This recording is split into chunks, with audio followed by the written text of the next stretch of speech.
Hello, hello, we are live. Welcome, Don. Thank you so much for joining us on the summit. So everyone, you are in for a treat. I cannot wait to hear Don's perspective on things. Don has been homeschooling with his family for 2 years around about, and I'm sure he'll introduce himself and tell more about his story. And what we're going to be talking about today, or Don's going to be talking us through, is 5 keys to raise Worldschool ready kids. And I know this is something that we kind of all, want to make sure we're getting all the good bits and not damaging our kids, for want of a better word, right? We're not ruining them or destroying them or anything like that. So thank you. I cannot wait to hear your perspective. I'm going to head into the background and leave you all with Don, and I'll be back at the end to ask some questions. All right, thank you very much. Now, I trust you all are having an inspiring time at the summit here today, and I'm going to talk with you about a topic that I think represents a real threat to the ideal that we have in mind when it comes to world schooling. And I've seen this play out in the forums, the many world school forums, as well as a number of people that I've had a chance to meet, other world schoolers on the road. Now, we tend to think about world schooling as this sort of endless adventure, right? You have the opportunity to go and explore these amazing places, to get to know these different cultures, eat exciting food. But the reality can be, especially for many of the younger people, not quite what they were expecting. And what I have found for a lot of the children that I've met, not necessarily world school children, is that as soon as you say something like road trip, like the kids' feet hurt up to their neck, right? And so how do we avoid that type of thing? Now I want to start by telling you a little bit about our experience to Machu Picchu, right? This is one of those dream locations. It is one of the 7 wonders of the world, like absolutely breathtaking, amazing, phenomenal place. But I want to start by telling you a little bit about our journey to get to Machu Picchu. There's a couple ways you can do it. So one way would be to take a train that takes you into Aguas Caliente, which is a little city that sits at the base of the Machu Picchu. We chose a little bit more of an adventurous route. So what we had in mind was a bus that would take us 3 hours to Aguas Caliente. Great opportunity to take in all the views and the landscape, driving through the Andes Mountains, seeing waterfalls that cascade over the road. What we got was a bit different than that. In fact, one lady tried her best to fill a bucket during that 3-hour trip. We also got a chance at trying to figure out how to interpret Spanish prayers, as a couple of Peruvian ladies in the front were praying the entire time. And that's because Peruvians have a lead foot, and our driver, the bus driver, was no different. Now, at one point, our 3-hour journey turned into a bit more. We got to the point where we're about an hour away from Aguas Caliente. And a bus driver hops out of the bus because he needs to go ask for directions because we got to a landslide.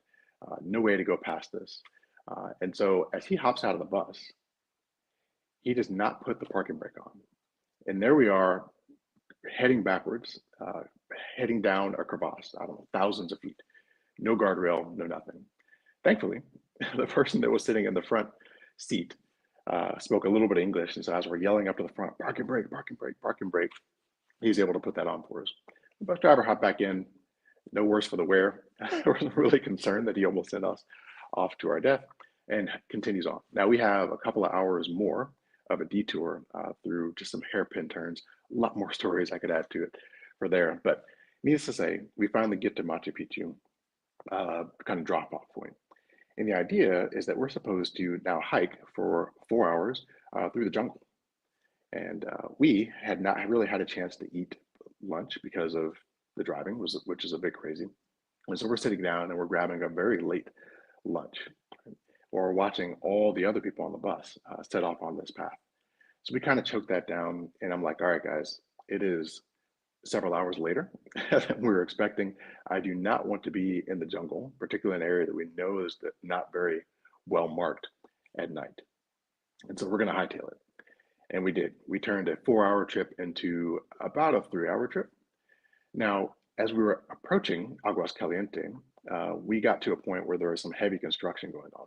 And so we had to detour through some mud pits, cross over some hastily constructed bridges, but we made it just as nightfall came in, and we round the corner and we see just one of the most beautiful sights that we've seen is not Machu Picchu. It's Aguas Caliente, which is the city that sits at the base, and it's all lit up in lights, and we made it.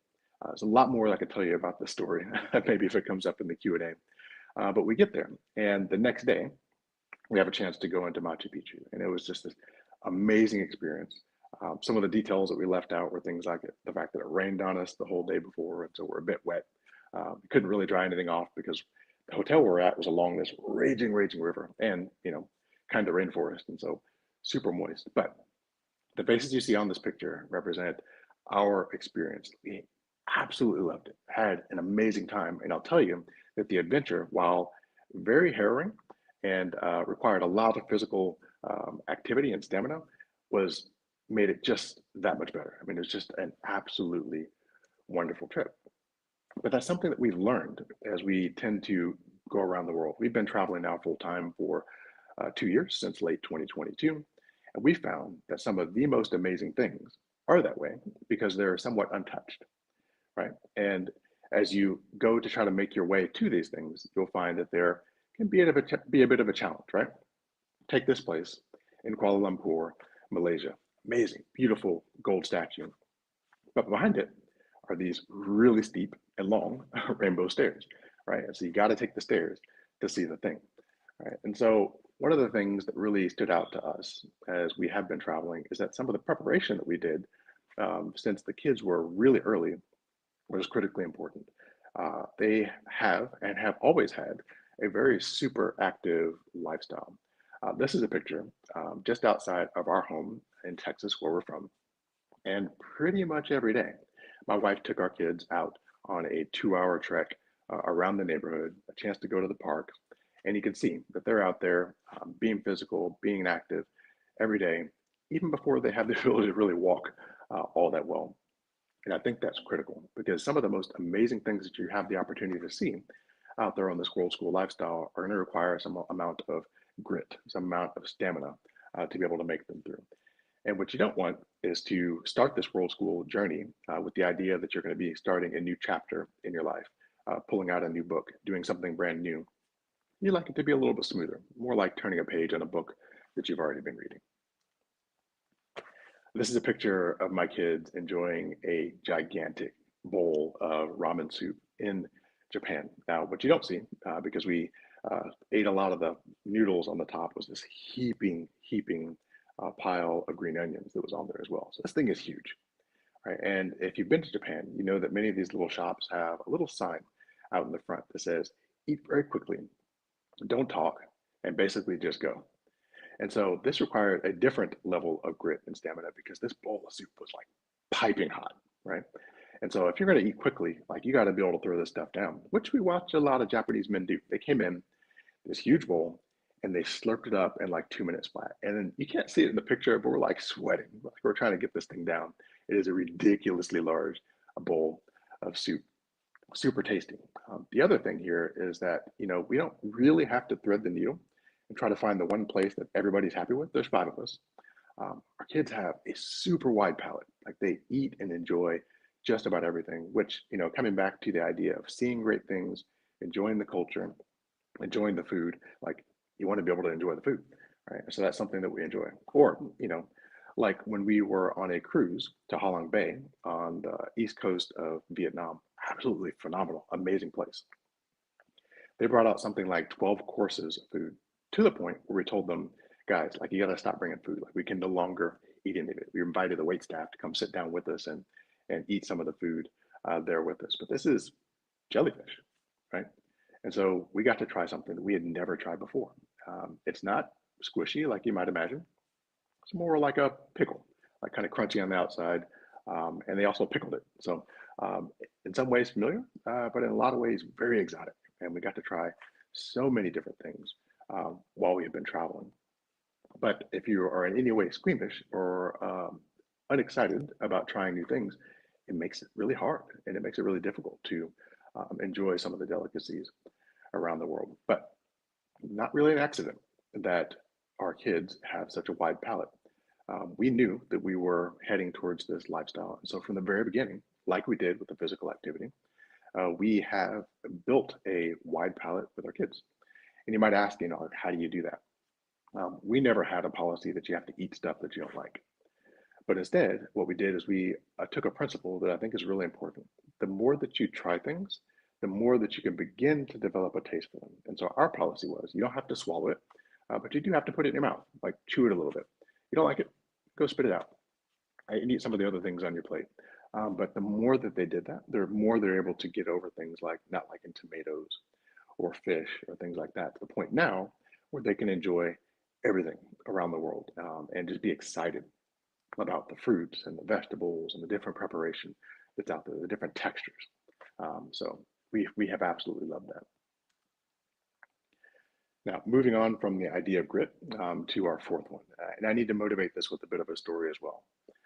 We were in the Philippines, and it wasn't too uncommon that if we walked out to get some food, that we would sometimes find a number of little boys out there running around with no shoes, right? And they were hanging around some of the food areas, hoping that maybe someone would be willing to toss them a coin, maybe to give them a little bit of food.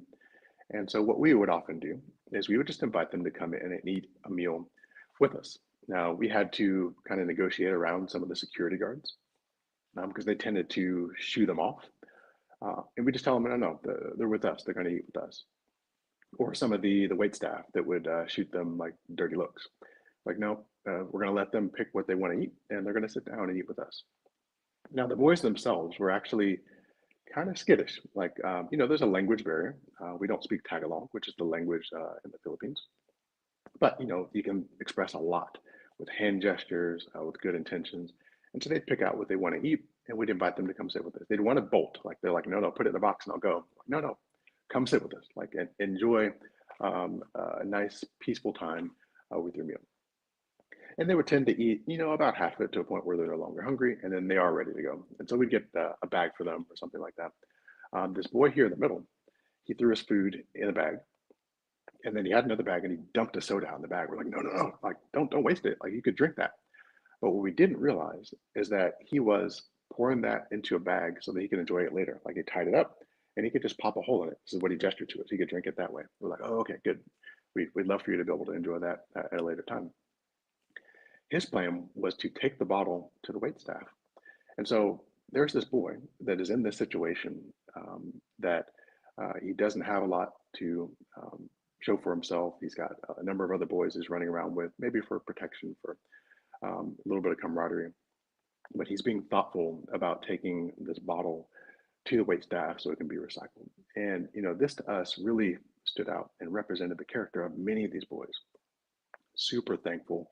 They don't speak a lot of English, but it never stopped any of them from being like, bye-bye, thank you, see you tomorrow, which is really fun to see. And so we've had opportunities also to feed the poor as well. And, what I would really like to raise to your attention is that if you are planning this lifestyle and have not jumped into it yet, particularly as you head into some of the more third world areas, some of the less developed nations, you're going to see some things about the level of poverty that people are in that may not represent what you've seen in the places that you're from. And so for your kids, if this is something that they've been seeing for the very first time, they've seen people with disabilities, with missing limbs, it can be a bit traumatic. They may not know how to process it in the moment. But like some of the other things that we talked about, if you can be intentional and be thoughtful, and plan early on in the life, get them around people that are a little bit different than you. Have an opportunity to show kindness and awareness, to respect others as fellow human beings. There's real opportunity to develop a level of empathy and awareness for others, and opportunity to help others, and also to not be shocked by things that you're going to see in other parts of the world that are a little bit different than where you're from. Also, you have an opportunity to see people that just live extremely differently from us. So you may have heard of the Karen tribe. We had an opportunity to meet them in northern Thailand. Now, what you can learn about the Karen tribe is they're actually not from Thailand. They are from Myanmar. And in Myanmar, there's active wars. There's a lot of things going on, such as these people actually literally being hunted. because of their peculiarities, because of their differences. And so Thailand gives them sanctuary. And if you can go into their village, they have the opportunity now with the setup of Thailand to participate in tourism. And you, as a visitor, have the opportunity to do more than just take. A lot of times when we are traveling, particularly if you've done it for as long as we have, you can start to develop a feeling that you're going into a country, you're participating in their culture, you're seeing some of the amazing sights, you're eating their food. But this is all sort of a consumption mentality. You're taking, not in a bad way, not that you're leaving people in a worse state, but there can also be an opportunity to give back. And this is a perfect opportunity to learn more about the people, engage in their culture, find out ways that you can help. Maybe you buy a few things to support them. My wife's got this bracelet that she brings around with her all over the world. It's a reminder of these people, and she can kind of be thoughtful about people that have a different situation of living. But in the same way, there's an amazing opportunity here to just learn about different people, their different mindsets, and just respect them for who they are as fellow human beings. And you'll see that reciprocated in amazing, beautiful ways in Vietnam, in Hanoi. We were at this bun bao shop where we like to pick up these little buns that you could see in the background. And for whatever reason, this man who couldn't speak to us at all, like only spoke Vietnamese, like fell in love with my son Malachi, and he decided to literally give him the hat off his head, which my son like proudly wore around everywhere we went in Vietnam. And so it's just a beautiful expression that you'll find that there are amazing, kind-hearted people everywhere that you go. And as much as you can, you want to prepare your family, prepare your kids to engage with that, to be able to speak with other people, to really have a heart to care about other people and to learn about other people. This was a really fun experience with a little girl from the Airbnb that we were staying at in Vietnam. She invited us to go to her art class when she cared to learn about us and my daughter and the fact that she also liked to paint and to draw. And so, really fun. Teach your kids empathy, teach your kids to value and respect other people, cultures, and get started early. Now, we were recently in Italy and we were in Rome, and my older son Trey asked me, what are we doing today? Yeah, I told him we're going to go to the Colosseum. And he's like, the Colosseum? And I'm like, yes. He's like, right. And I love that. I love the level of enthusiasm, excitement that they have for exploration, to see what the world has to offer. And I'll never forget the moment that we walked out of the subway, and I've got my head down, looking at Google Maps, trying to figure out like where are we going to go. And my kids are in kind of like follow mode, like let's get to the place, figure out what we're going to do. And I'm looking around, and I just glance up, and there it is, like this enormous structure, this thing that like jumps to life out of antiquity. Like this is the one of the most like the quintessential places that you think of when you think of ancient civilization, like the Colosseum. And what I would say is kind of like back to my intro in the idea that many kids, the second that they have to do any sort of walking, like their feet hurt. Go look at something ancient that doesn't have a flashy screen. It's boring, like not excited, not interested in doing that. But there are ways that you can cultivate this level of excitement and awareness and thoughtfulness about the world around you. To be able to be out in nature and not be squeamish or scared of bugs or animals or things like that. This starts early, like to be able to enjoy the opportunity like we did here in northern Thailand. So we got to spend the day with wild elephants, no barriers, like not like the zoo. And these elephants are well taken care of. They are not in any way detained. Now, what they have learned over the years is that if they come into the sanctuary at certain times of the day, they will be fed, they'll be washed, and they'll be given medication. And so they've done this now for decades. And so you're able to walk around with these massive, but also very gentle and intelligent beasts. And we had a great time with a bull elephant, something that you would never even dream of in America, where we're from. They typically will put everything behind barriers. Um, but as long as you're being thoughtful, you can engage with them. Like, for example, we had an opportunity to bathe them in one of the local rivers. The bull elephant was off kind of in the deeper water. we were there with the mother and her calf. Now, the mother was kind of laying down and we're scrubbing her and that sort of thing. Well, the baby wasn't really having it, like not really interested in any of this kind of washing stuff. He instead is on top of her head, literally jumping up and down. Now, at some point, I don't speak elephant, but it was very clear to me that she was telling him stop, right? But he wasn't having it. He's jumping, jumping, jumping.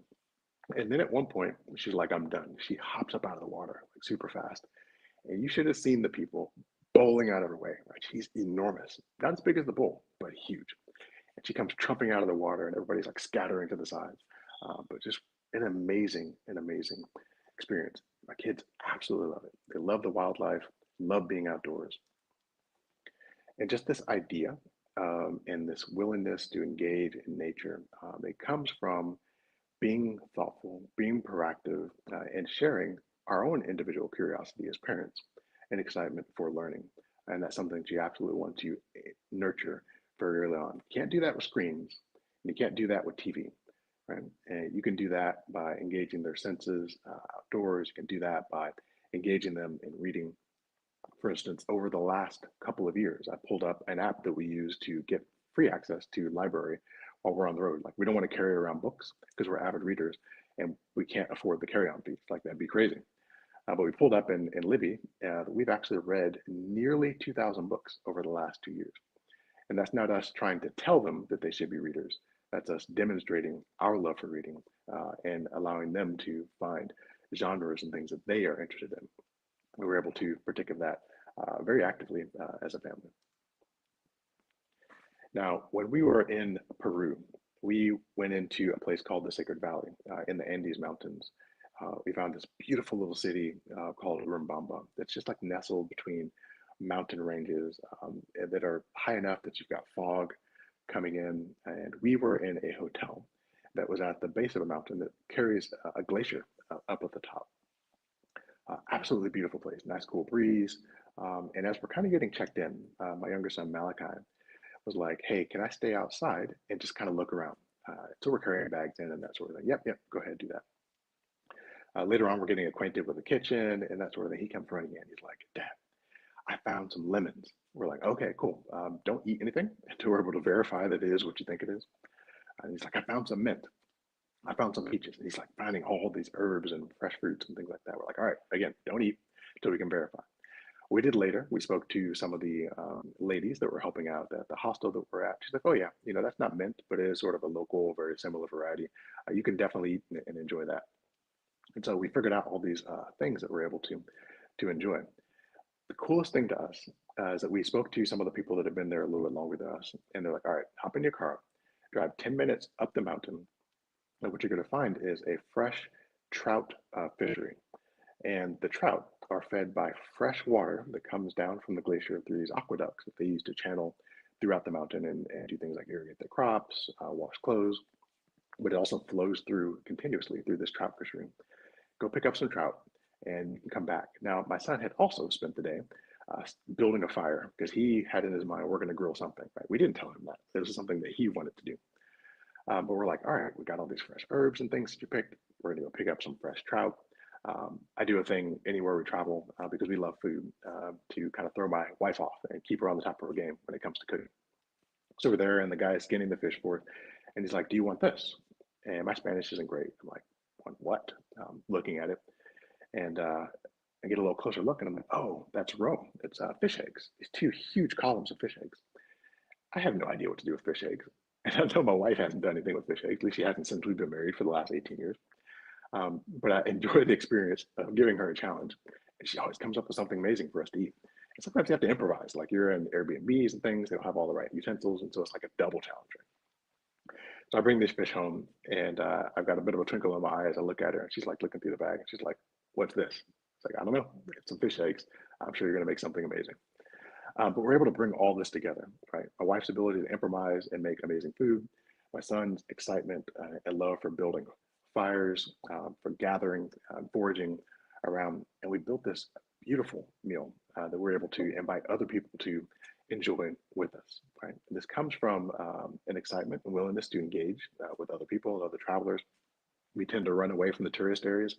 We want to meet real people real locals, other travelers that don't think of what they do as tourism, but think of what they do as engaging in the culture. We got to eat a meal together, beautifully seasoned with the fresh mint, some of the limes that were actually oranges that he found, and many other things. What a wonderful time.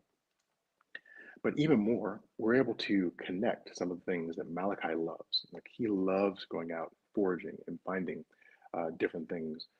He loves to build fires. In fact, he builds his own fireworks whenever we have downtime in the States. Bring those things together, have that be an active part of what they're learning.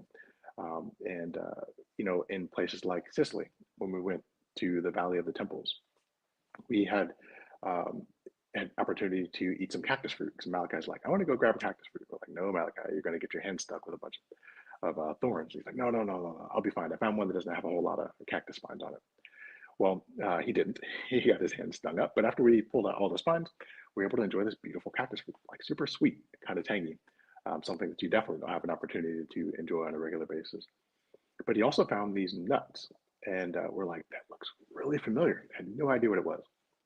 Did a little bit of Googling, and it turns out that almonds are come inside of a protective housing that looks a lot like a peach pit, like very holy. And if you hit it with a rock, you can crack it open.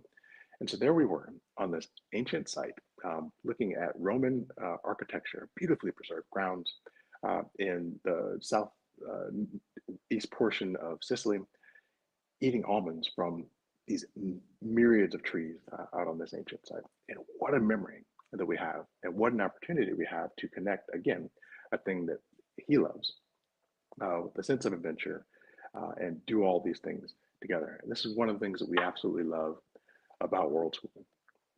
But this is a picture from us in our neighborhood where we have, for their entire lives, gone out and found things like blackberries, raspberries, wild onions, and whatever we could find. Things that you think are maybe grass. But if you do a little bit of Googling and are being thoughtful and intentional, you can find out that there's edible varieties of things all around the world. In fact, in a lot of modernized society, you tend to have the same types of fruits and vegetables that come into your supermarkets.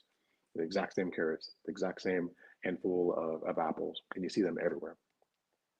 But there's something like 600,000 varieties of edibles around the world. And you'll find them, particularly when you go into other parts of the world. Like you'll find these massive carrots like we did in Sri Lanka.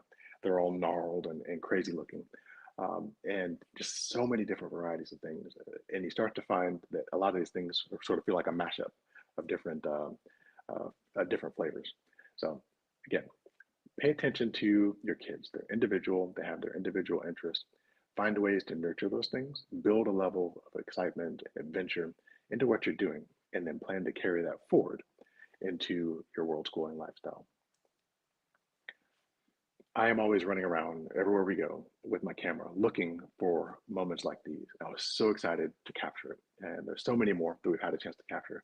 There are many others that was just a little bit too late. But those are the ones that you kind of keep in your heart. My kids really get along very, very well. They support each other, they're thoughtful and care for each other. And this is important because we spend a great deal of time together.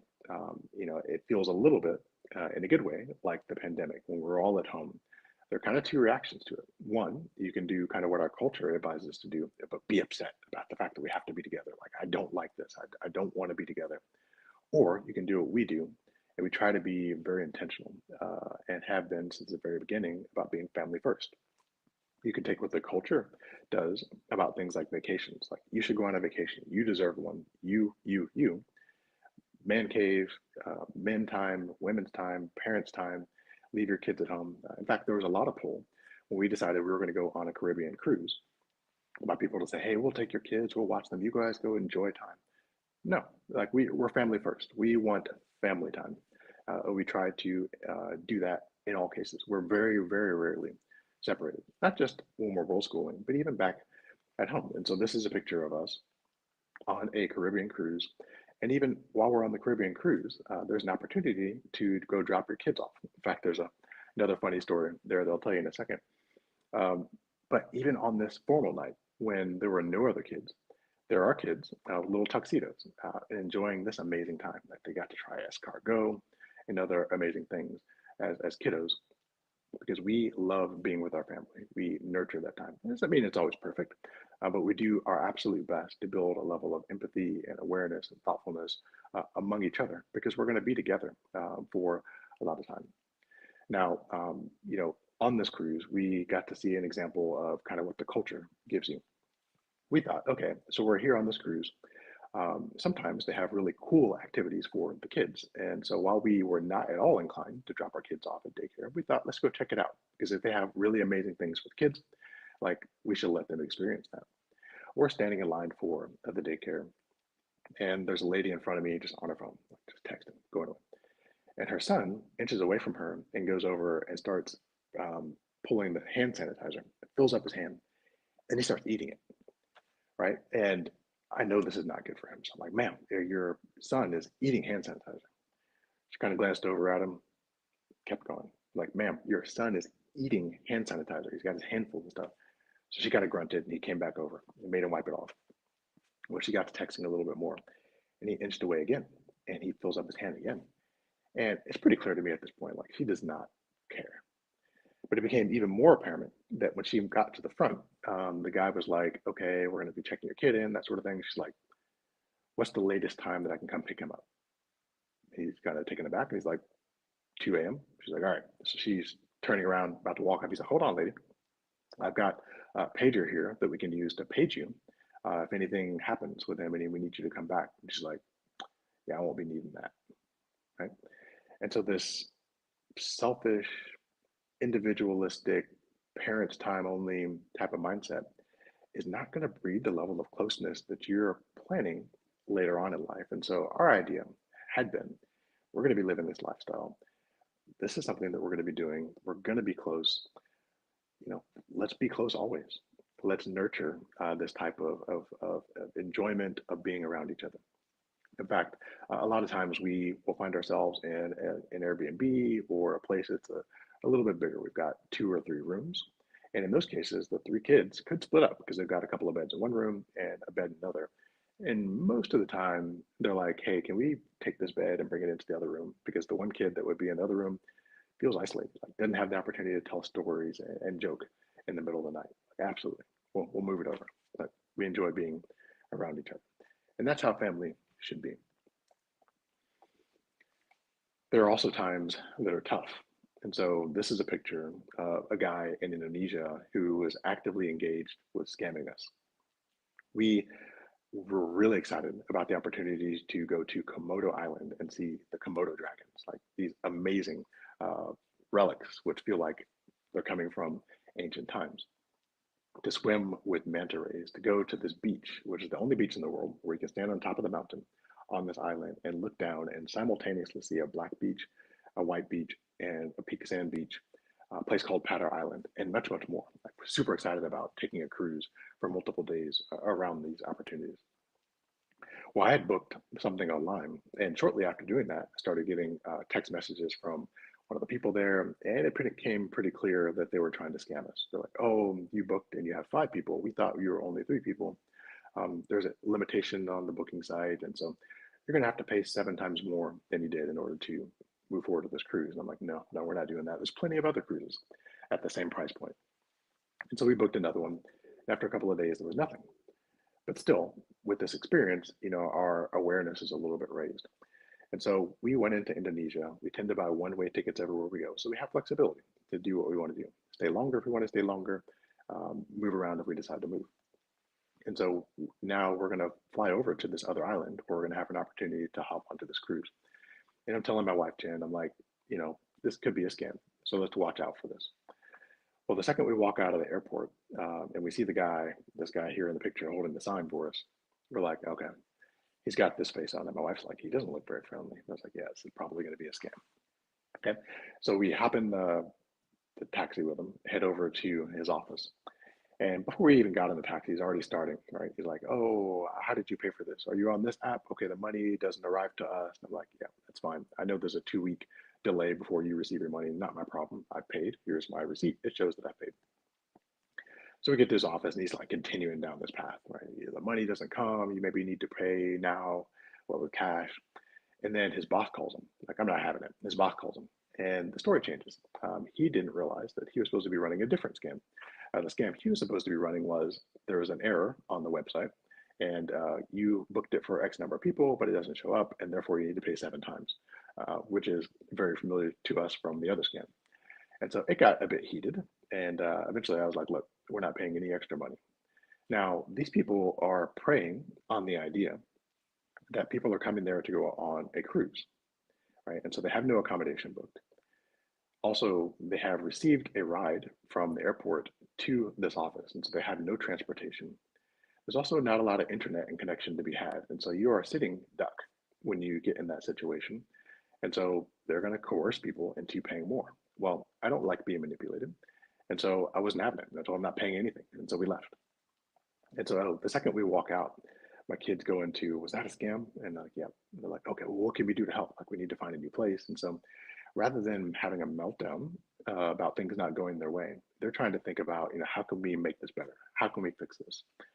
And the same sort of thing. Like when we had a flat tire in Urubamba, the kids are like, well, can we help? What can we do as a family to fix the situation?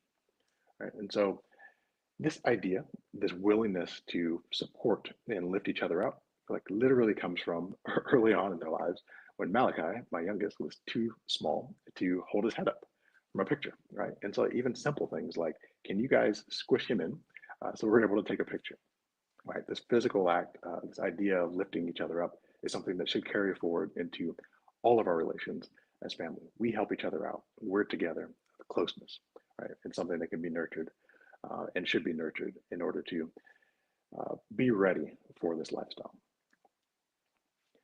In Venice, we had a really cool opportunity to go participate in a very ancient tradition called glassworking. And this is a little island called Murano. And they've got a museum out there where you can see that there's hundreds of years of glassworkers that have honed this craft. They take these glass rods that they've sort of intricately connected. There's multiple colors inside of them. So we had an opportunity to make jewelry. And this artisan was teaching us how to do that. Well, in between the jewelry making session, when our jewelry was out into the kiln being fired so that it would actually have an opportunity to cool down into the piece that we made, we were looking around the shop and we saw this absolutely gorgeous piece of jewelry, a necklace that my daughter had her eye on. It was only like €7, like super cheap for something like this. Beautiful, beautiful. Well, he told us to go ahead and leave, go check out the rest of the island, come back in an hour or so, and our jewelry would be cooled down and we'd be able to collect it. So we saw some really cool things out there, some really intricate glass working and things like that. We came back and we collected our jewelry and we left. Well, my daughter didn't say anything else about that necklace and I was kind of surprised. Like it was amazing. Like, why didn't she buy it? It was super cheap.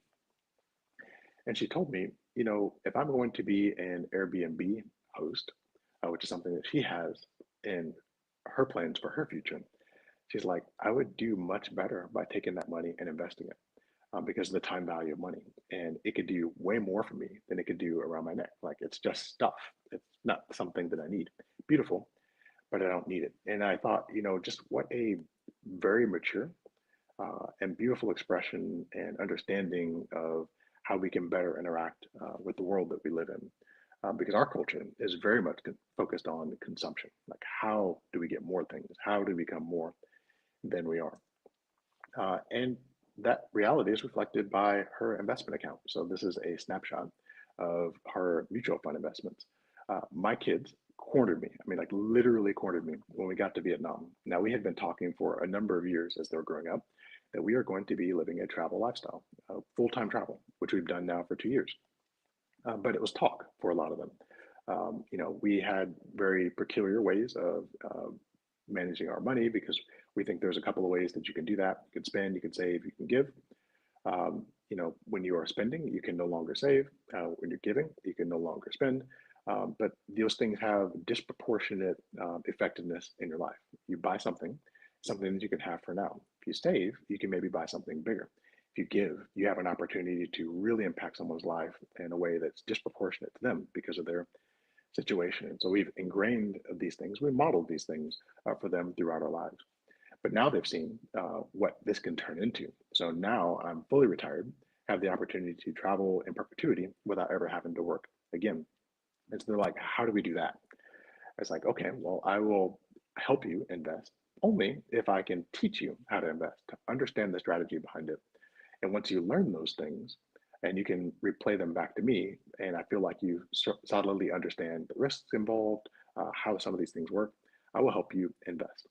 Well, we went through a couple of days of explaining some of this process, and they were able to put together their own strategic portfolios, and they've been investing now for well over a year, and enjoying more than a 22% return, which is fantastic. Don't expect that to last long term, but do expect, based on the fundamentals that they set up, that they will have a very robust return over multiple years. And this whole mindset is countercultural.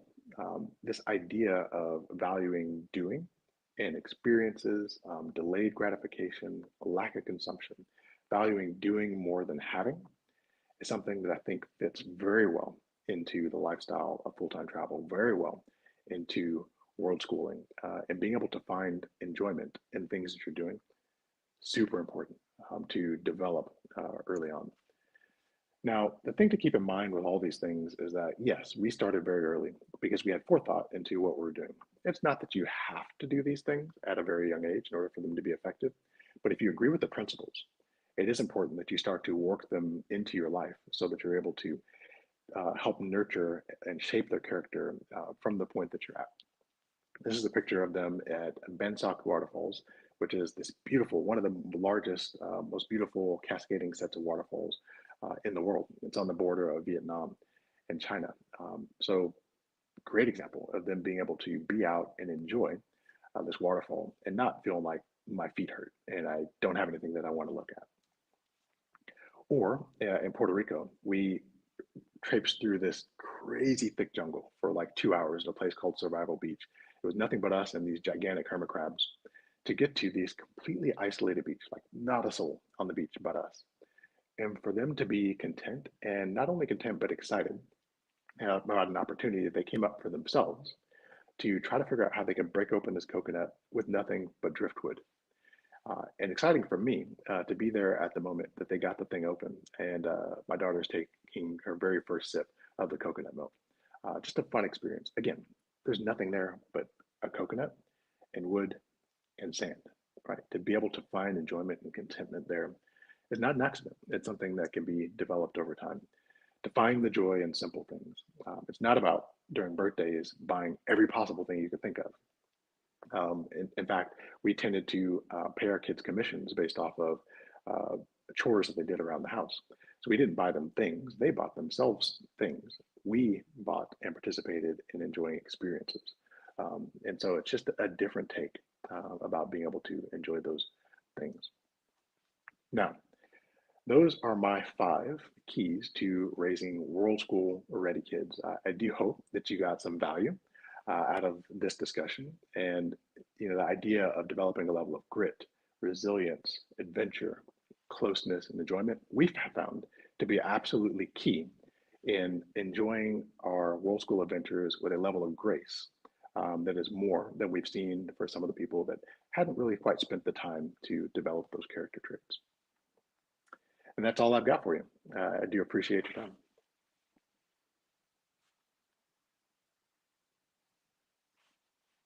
I cannot hear you, Phyllis. Oh, okay. I don't know what happened, but it muted me. Thank you so much. That was amazing. Absolutely, absolutely. Really excited to share with you some of the things that we've learned along the way that have been helpful. Yeah, I've narrowed it down to just a couple of questions because you told so many stories and there's so many different ways I could go. But is there anything you mentioned at the start with Peru that maybe something would come up in the Q&A? Is there anything you really wanted to share about that? Yeah, Peru is absolutely amazing. So it still is on the top of our list. Having traveled most all of Southeast Asia, a lot of Central and South America, parts of Europe, Peru is still number one. It is wow. phenomenal. And it's I not loved it Lima. too. Lima is the big city. It's Sacred Valley area, which is in the Andes Mountains. Opportunity to go to Machu Picchu. We also spent some time in the Amazon as well in Peru. Phenomenal, beautiful place, beautiful people, amazing food, amazing sights. Yeah, I went when I was, oh my gosh, like 22 or something. So quite a long time ago, and not with family. And we were going for 2 months in South America, and we loved Peru so much we kind of lost track of the weeks, and then we had 2 weeks to get to Buenos Aires by bus. I was like, like, it was like dong dong dong dong. I spent so long in Peru because we just loved it so much. Can't wait to take the kids back there. But that's a crazy story. Oh my gosh, the bus! You're like freaking me out. And you don't have to go the route that we did. We Yeah. enjoyed the adventure. There was a lot that I left out of the story. It was an interesting Yeah. time. We got sick the day before we were catching the train. My friend and I opened my mouth in the shower, Don. You know when you do it and you're like, no. As soon as I did it, I was like, oh, what did I do? And of course it was so sick. Because we're both terribly sick, like catching this bus and then like walking around Machu Picchu going, look where we are. I'm like feeling terrible. Geez. Anyway, so hopefully next time it's a much better experience. But you know, we're still telling the story. Okay, so I'm really interested in how you find opportunities to give back. So what does that process look like for you? Because I know so much of that's not online. So a lot of the time I think you kind of have to be there, right? And then put the feelers out. Like what's your process for that? Yeah, we found it is difficult, exactly like you say. A lot of the places don't have these things as opportunities online. And we never really wanted to be part of big organizations for a couple of reasons. Like they'll tend to say you got to pay $5,000 in order to be part of this group. And it's like, well, we have our own way of getting there. We have our own accommodations. Like we just want to help. A couple of things that have worked out for us is that when we show up, we will a lot of times write ahead to like local churches and say, hey, like we're a family of 5, we've got 10 hens. You know, we don't speak the language necessarily, but we're willing to help out if you're doing anything in the community. And that's worked in a few places. Like we had a chance in Mexico to drive deep into the jungle and help out some local Mayan people. They don't even speak Spanish, to give them food and to bring them clothes. Great opportunity to do that. And it really, for us, I think enriches our travel experience. Here in Morocco, we had a chance to go spend the day with some disabled kids, kids with autism, kids in wheelchair, and just play games with them and just help them realize too that there are people that love them and that they're respected as other fellow human beings. So it definitely would encourage you all to do that if you have the opportunity. Yeah, that's something that's been important to us, and we haven't done it in an organized way. It typically for us is like our kids start playing soccer with some other family, and like it'll go from there. But yeah, I'd love to be more intentional about it. It's why we like Airbnbs versus hotels as an example. We have an opportunity to spend time with the locals and just engage them in conversation, invite them to meals, play games together. You learn a lot more, but you have an opportunity to help support as well. Yeah, our strategy is the same, Airbnb, but we'll stay somewhere for a month kind of minimum. So then we, go to the local noodle guy and get to know their family and actually start to make some more meaningful connections. Absolutely. So yeah, thank you for sharing that. I'm going to email. All right, that's a good idea. Email ahead. You mentioned that you often don't have, it's family time, not couple time, because that was one of my questions before you said that. How do you make the time to spend as a couple, or is that just like, that's when we're home, this is like, we're all in, it's, Yeah, I mean, we really do value the time as a family.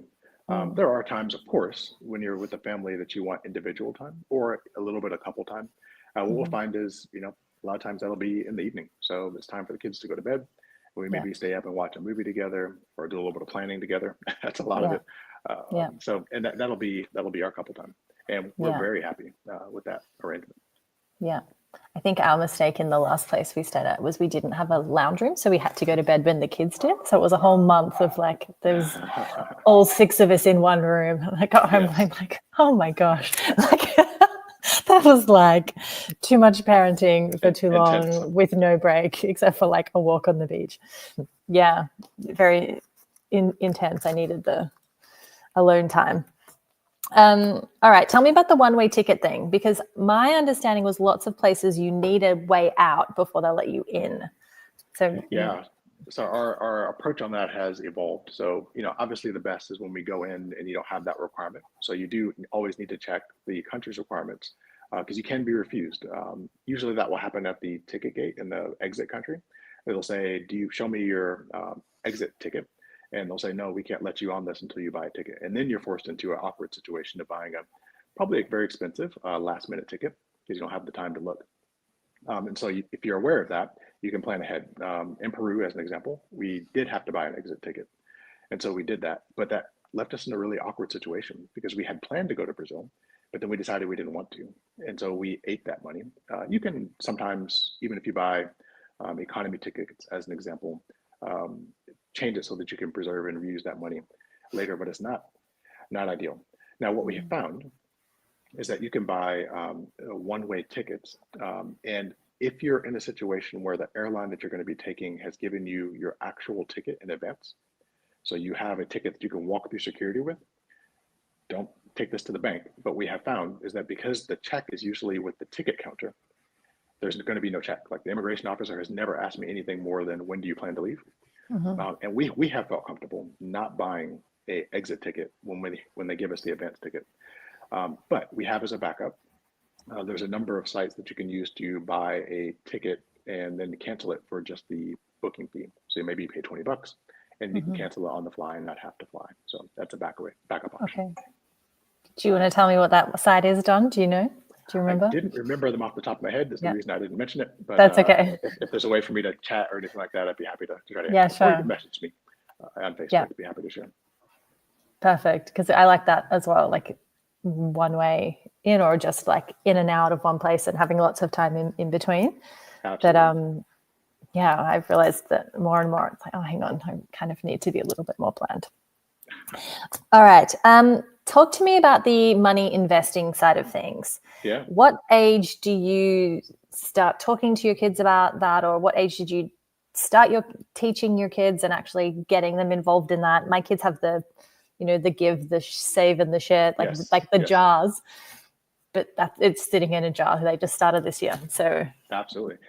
We started all three of our kids before they were 2, which seems a little bit crazy. But before they were 2, they're old enough to hold a little coin in their hands and to be thoughtful about something they want at the store. And even at that age, we kind of talk them through all of the purchases. It's like, yes, you can buy that Hot Wheel, but you see that one over there that you really liked? That one is $5. You have $1. So you can buy that now, or in a few weeks, you'll have enough money saved where you can go buy that $5 one. And they can make their own choice. We just want to talk them through the idea of opportunity cost. You have $1, but remember, you're going to put a little bit of that money to charity to be able to give some of that money as well. So you can help people that don't have the money that you have. And so just coaching them through all of this throughout their lives has really helped them build a level of maturity around the concept of money. One of the most important things for us is the ability to delay gratification. Because if you can do that, you can do very powerful things. It's so hard for kids. That's so hard. And it's like so many character traits that we want for them as adults. They don't come naturally. They come through consistent nurturing and being thoughtful and taking advantage of those teachable moments along the way. Yeah. I think that's where their personalities come out, right? Like I've got one child very compliant, very much delayed gratification. The other's like, stuff that. Like I buy the thing. Like, right now. It's just so funny to see their little personalities that I'm sure will evolve, but it's just exactly. It always just makes me laugh. Yeah. You allow them to be who they are, but you help shape them as much as you can. Like, oh, you're 6, but I know you're like the wild child, so it's okay. Right. But don't want to put that on her. But then also not be willing to bail them out when the choice that they made put them down a path they don't like. So yes, I spent all my money on this because I wanted it now, but now I want that. So you need to buy it for me. No, that's not how it works. Right. And it feels hard as a parent because I have plenty of money. I can go buy that little toy for them. But no, this is the decision you made. I'm not going to enable you to make decisions that are not in alignment with what you want. Yeah. It puts a little seed in their mind. So next time, maybe they're not so quick to be like, I want it right now. And they'll think a little bit. Yeah. Yeah, it's so interesting. One of mine the other day was like, how come he's got all this money and I don't? I'm like, because you spend yours. Like, Yeah, that's how it works. that's that's why he's got that much money. One, because we're going overseas in Feb, and that's when we start our bigger trip. Awesome. So some are saving and some are kind of sort of thinking about it. I think that was it. I don't want to take up too much of your time. That were my main questions, but that was so good. You gave so many different stories and really practical examples that were super engaging and super, super fun, and just a really balanced approach. I think that's what I've kind of found my people in the world schooling people, because my friends and family are like, just so on the path of 9 to 5, Monday to Friday. And I've always been a little bit off center. And so this is like, oh, yay. We're like, these are the people that are not buying all the things, but thinking about life in a bit more of a broader way, like breaking out the confines of the box. And so thanks so much for sharing your family's story with us and what that looks like for you. And just being really generous with your time. Thank you so much. Absolutely. Great getting to know you. Maybe I'll see you on the road one day. I hope so. Yeah. Thank you, Don. Absolutely. Bye.